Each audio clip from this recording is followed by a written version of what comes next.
अजय, जो आप बता रहे हैं कि इस पूरे मामले में कार्रवाई हो रही है, लेकिन अभी भी इंतजार है कि अखिलेश यादव या समाजवादी पार्टी का कोई भी चेहरा, चाहे अयोध्या से सांसद, क्या कहते हैं। लेकिन भारतीय जनता पार्टी भी अब सवाल खड़े कर रही, जिस तरह से घटना सामने आई। क्या कुछ कहना है बीजेपी का, सुनवा देते हैं आपको पहले। अयोध्या में समाजवादी पार्टी के मदरसा विभाग के नगराध्यक्ष मोहित खान ने एक 12 वर्षीय बालिका के साथ नौकरी का झांसा देकर बारंबार बलात्कार किया और बलात्कार करने के बाद वो स्वयं तो बलात्कार उसने किया ही, उसके नौकर राजू खान ने भी बलात्कार किया। जब लड़की गर्भवती हुई तो उसके परिजनों ने शिकायत की, तब जाकर मोहित खान के खिलाफ कार्रवाई हुई है। मोहित खान इसके पहले भी अखिलेश यादव के कार्यकाल में सांप्रदायिक दंगों के बाद उसके घर में पुलिस चौकी खोली गई थी और मदरसा विभाग का वो नगराध्यक्ष है। तो सवाल पैदा होता है कि क्या अखिलेश यादव ऐसे मदरसों में बलात्कार की तहजीब पढ़ाना चाह रहे हैं? क्या अखिलेश यादव और समाजवादी पार्टी ऐसे बलात्कारियों को संरक्षण देती है? और ऐसे बलात्कारी के खिलाफ इसमें लव जिहाद की भी गुंजाइश दिखाई दे रही है। आदरणीय योगी आदित्यनाथ जी की सरकार ने कल ही उत्तर प्रदेश की विधानसभा में लव जिहाद को प्रतिबंधित करने के लिए जो कठोर कानून बनाया है, उसके तहत मोहित खान और राजू खान के खिलाफ तत्काल कार्रवाई होनी चाहिए और पीड़िता को न्याय मिलना चाहिए। बिल्कुल, पीड़िता को न्याय यहां पर मिलना चाहिए। लोमस हमारे साथ लगातार जुड़े हुए हैं। लोमस, हाल ही में सेशन में मुख्यमंत्री योगी आदित्यनाथ ने बताया था किस तरीके से जो अपराध के मामले सामने आते हैं उसमें कनेक्शन सपा नेताओं का निकलता है। और एक और ताजा मामला,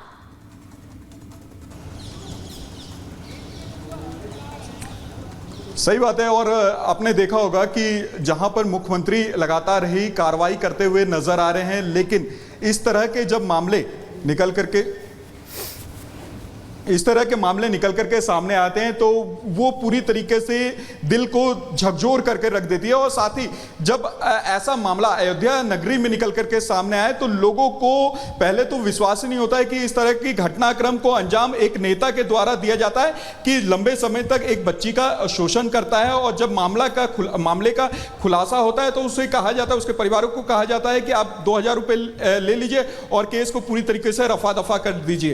तो देखिए, ये पूरा बहुत बड़ा ये आरोप है। और साथ ही जो घटनाक्रम में जो लोग शामिल हैं उनको हिरासत में भले ही पुलिस ने ले लिया है, लेकिन इस तरह के लोग जब समाज में आते हैं तो वो समाज को पूरी तरीके से धूमिल करने का काम करते हैं। और समाज को ये समझना चाहिए कि इस तरह के नेताओं को कभी भी अपने साथ ना जोड़े, कभी भी इन नेताओं का समर्थन ना करे और इनको पूरी तरीके से समाज से बहिष्कार कर देना चाहिए, क्योंकि ये समाज को दूषित करने वाले नेता हैं। और आपने देखा होगा कि एक तरफ जहां अखिलेश यादव कहते हुए नजर आते हैं कि अयोध्या की जनता ने इंसाफ किया, लेकिन उस जनता के साथ क्या अयोध्या के नेता इंसाफ कर पा रहे हैं? जो अखिलेश यादव कहते हुए नजर आते हैं कि वो पूरी तरीके से अयोध्या की जनता ने इंसाफ किया, लेकिन उस जनता के साथ अयोध्या के नेता इंसाफ करते हुए नजर आ रहे हैं। आपने देखा, बच्ची को पहले तो नौकरी का झांसा दे करके लंबे समय तक उसका शोषण करते हैं और उसके बाद जब प्रेगनेंसी की बात निकल के सामने आती है तो उसका पूरी तरीके से, उसके परिवार का पूरी तरीके से मुंह बंद करने की कोशिश की जाती है, और वो भी पैसे दे करके। देखिए, ये मामला पूरी तरीके खुल करके सामने आया। आपने देखा होगा कि उत्तर प्रदेश के मुख्यमंत्री योगी आदित्यनाथ ने कहा था कि हम जरूर कार्रवाई कर रहे हैं, उत्तर प्रदेश में हम अपराधियों के ऊपर जरूर कार्रवाई करते हुए नजर आ रहे हैं। लेकिन जो ऐसे नेता, जो सपा से जुड़े हुए लोग हैं, वो पूरी तरीके से समाज को दूषित करते हुए नजर आ रहे हैं। जो लोग इस तरह के घटनाक्रम में शामिल होते हैं वो ज्यादातर सपा जैसे पार्टियों से नजर आते हैं। और आपने देखा होगा उत्तर प्रदेश के मुख्यमंत्री योगी आदित्यनाथ के द्वारा कई बार कार्रवाई की गई है। कई बार महिलाओं के लिए हो रहे जितने भी अपराध हैं और जो भी अपराधी उन अपराध के पीछे शामिल है उन पर कार्रवाई उनके द्वारा की गई थी और अभी भी की जा रही है। तो देखने वाली बात होगी कि इस तरह का जब मामला निकल के सामने आया अयोध्या नगरी से, अब इन अपराधियों के ऊपर किस तरीके से कार्रवाई की जाती है।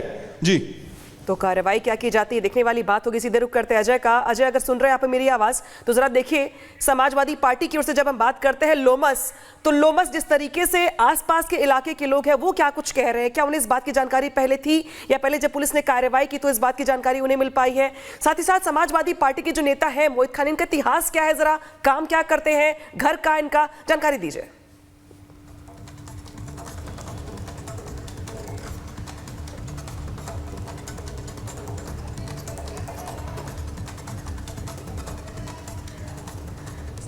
देखिए, आपको बता दूं कि जब इस तरह की जानकारी लेकर के हम किसी भी जो उस क्षेत्र से सांसद जो निकले हैं उनके यहाँ पहुंचते हैं और उनके घर पर जाकर के हम रिपोर्टिंग करते हैं, तो उनके घर के सदस्य भड़क जाते हैं। वो बाद में आके कहते हैं कि आपने आधा अधूरा सच दिखाया, आपने सच्चाई नहीं दिखाई, आपने पूरी तरीके से जो सच है वो झुठला दिया है। लेकिन हमारी बात यह है कि जो नाबालिग के साथ दुष्कर्म हुआ है, क्या उसके लिए वहां का सांसद जो सवाल उठ रहे हैं उस पर क्या वो उन सवालों के जवाब नहीं दे सकते? क्यों उनके परिवार वाले ये कहते हैं कि आप जो आरोप लगा रहे हैं वो गलत है? देखिए, सवाल ये जवाब देने नहीं आ रहा है। बड़ी बात यह है कि इतनी बड़ी घटना हो जाती है और किसी के मुंह से कुछ नहीं निकलता, दही जम जाती है, मुंह सिल जाते हैं इस तरह की घटनाओं को लेकर। आपके पास हम वापस लौटेंगे, लेकिन निषाद पार्टी भी, भारतीय जनता पार्टी ने तो सवाल पूछे, निषाद पार्टी ने भी सवाल खड़े किए समाजवादी पार्टी पर। इस तरह की घटना हो जाने के बाद क्या कुछ कहे, सुनवा देते हैं आप।